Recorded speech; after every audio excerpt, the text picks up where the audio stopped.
Welcome to Current Issues PNG. Today we are going to look at former Prime Minister of Papua New Guinea Mr. Peter O'Neill's facts debate that he presented on the floor of Parliament, which turned be a laughingstock. But in true perspective it turns be the fact is presented but it falls on deaf ears. Before we look at his video, please subscribe to our channel to support us for more. Peace hours and treasurer blaming previous governments, and I take responsibility of what we have done in our government, and many of those who are sitting on the other side were my ministers in my government. But not one of them are men enough to stand up and take responsibility, Our governments are not run by one person, it's run by our parliament. But they continue, and thank you for stepping and intervening on my behalf, because treasurer continues to keep on blaming me. He thinks, why are you in business? I've been in business for over 40 years, Mr. Speaker. 40 years when I left university. Mina gona, si want the contract with the government.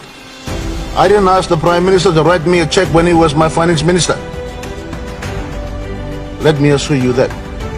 I've been in private sector for 40 years. So, you can rebut that. You have been investigating for the last 3 years and you found nothing because I never asked you for nothing, Mr. Speaker. But you saw it. There's a kind of blame game here. There's a kind of blame game here. You take ownership. You've been in government for 3 years. Take ownership. Thank you, Yuta Solia. Let's you work in the Sakan intervention. So, you know can worry about the statutok. You can continue But me talk. discussion. You have to talk about budget repair. One time member stop repairing budget. Because, Mr. Speaker, this is probably third budget and probably another 2 or 3 supplementary budgets that he has presented, Mr. Speaker. So, Mr. Speaker, he has to take some responsibility of the performance of the economy of our country. Today, when he's talking about budget repair, let me highlight to you, Mr. Speaker.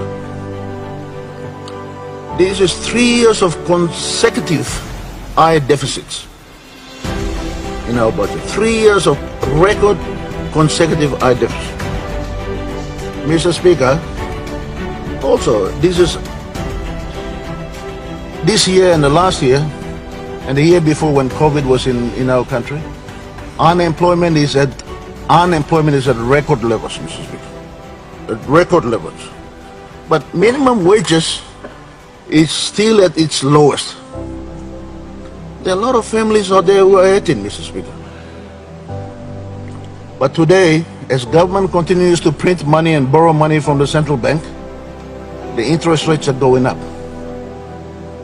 That is the fact. The biggest expenditure, now the third biggest expenditure of this budget is repayment to central bank. Because the cost of borrowing money there is much higher than the concessional loans that we get from ADB and all the Exim banks around the country and Australia. That is a fact, Mr. Speaker. You look at the numbers that you print. The third biggest expenditure of this budget is payments to repay treasury bills. So, Mr. Speaker, when you do borrow that kind of money, what happens is that you stop growth in the private sector because banks become lazy, super funds become lazy. They buy treasury bills, they buy treasury bonds, and they don't lend money to private sector. And when they don't lend money to private sector, Mr. Speaker, what happens is that private sector does not grow and does not build their business, unemployment becomes prevalent. That's what we are facing today. And Mr. Speaker, instead of addressing this kind of core issues in the country, the treasurer is saying, I'm still continuing to budget repair. And Mr. Speaker, let me say this. Today, interest rates in our country remain high. All you have to do, Mr. Speaker, is ring the central bank and they'll tell you what government is borrowing from them. On a short-term loan, 12 months, 24 months, 5-year, 10-year loans that they are getting from the central bank. The government is the biggest borrower to fund this budget, Mr. Speaker, you will borrow more money from the central bank. Because nobody else is going to lend you money. And all it does is put pressure in our economy, where private sector, SME, agriculture, all our small businessmen and women cannot borrow money because the banks are lazy. They are not forced to lend money. They are lending money to central bank because they're getting much easier interest rates. So, Mr. Speaker, one of the other reasons is that inflation continues to grow. It remains very high. I think it's about 6% on average now. That's what the budget is estimating, but I think it's literally more than that. Because when you go down to the supermarket, when you go down to the shops, the prices of goods and services is already increasing. Many of us know that our people who has no wage adjustment over the last 3 or 4 years are still paying for the price that is increasing of basic goods, rice, tin fish, and all of something. This is reality, Mr. Speaker. And the Treasurer thinks that by assisting 500 million Kenya and reducing wages tax is helping everybody. How many employees are in this country who are going to benefit from that, Mr. Speaker?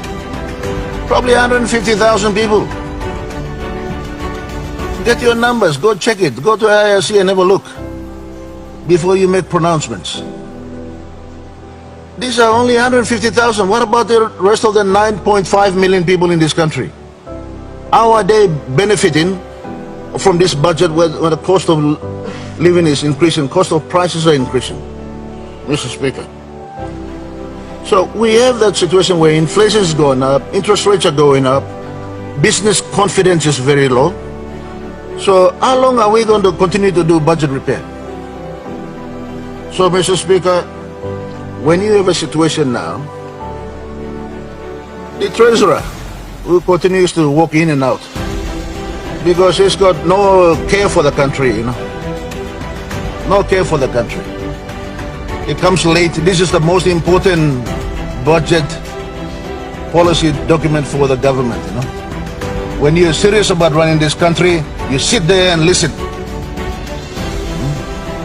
You sit there and listen. You have to be serious about your job. Decisions that you make affect 9 to 10 million people in this country. Thanks for watching. Don't forget to subscribe to our channel to stay updated. And comment your thoughts in the comment section. And don't forget to leave a like.